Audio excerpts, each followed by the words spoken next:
Assalamualaikum warahmatullahi wabarakatuh.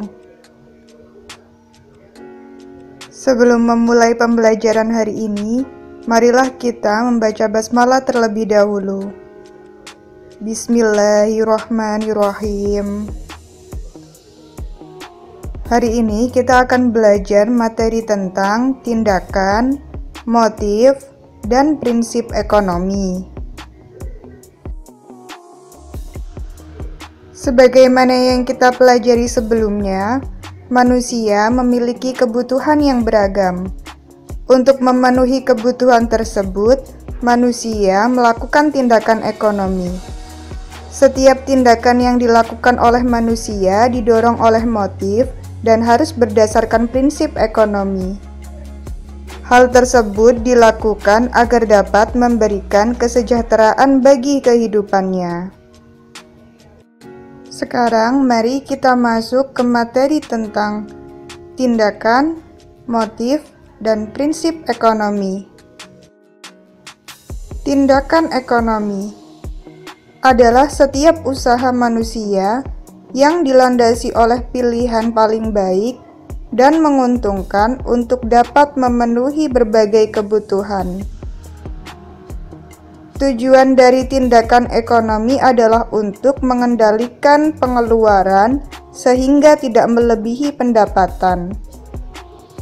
Tindakan ekonomi dibedakan menjadi dua, yakni tindakan ekonomi rasional dan tindakan ekonomi irasional.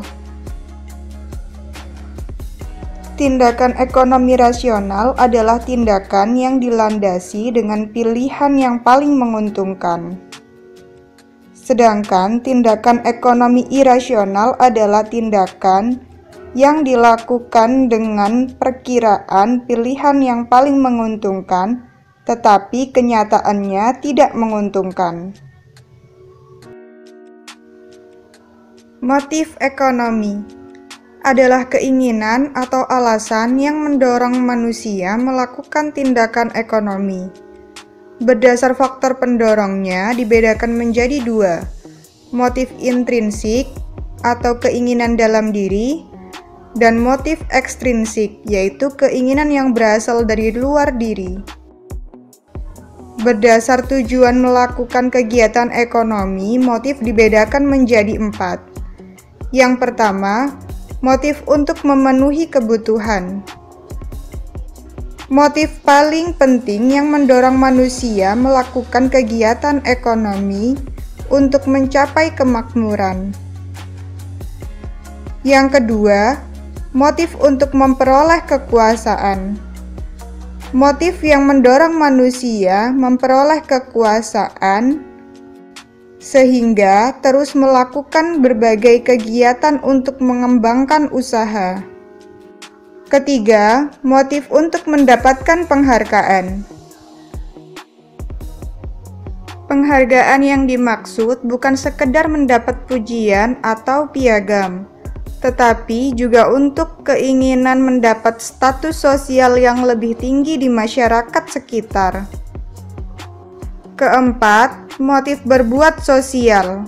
Rasa kemanusiaan yang ada pada diri manusia mendorong manusia untuk melakukan kegiatan sosial dalam rangka menolong sesama.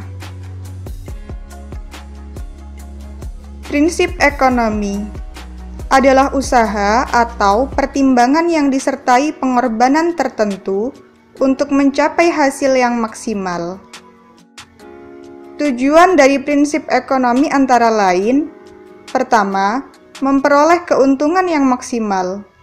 Kedua, memanfaatkan alat, kemampuan, modal, atau pengorbanan tertentu yang dimiliki. Ketiga, menghindari atau memperkecil resiko kerugian. Keempat, menghindari pemborosan dan bertindak ekonomis. Prinsip ekonomi dibagi menjadi tiga.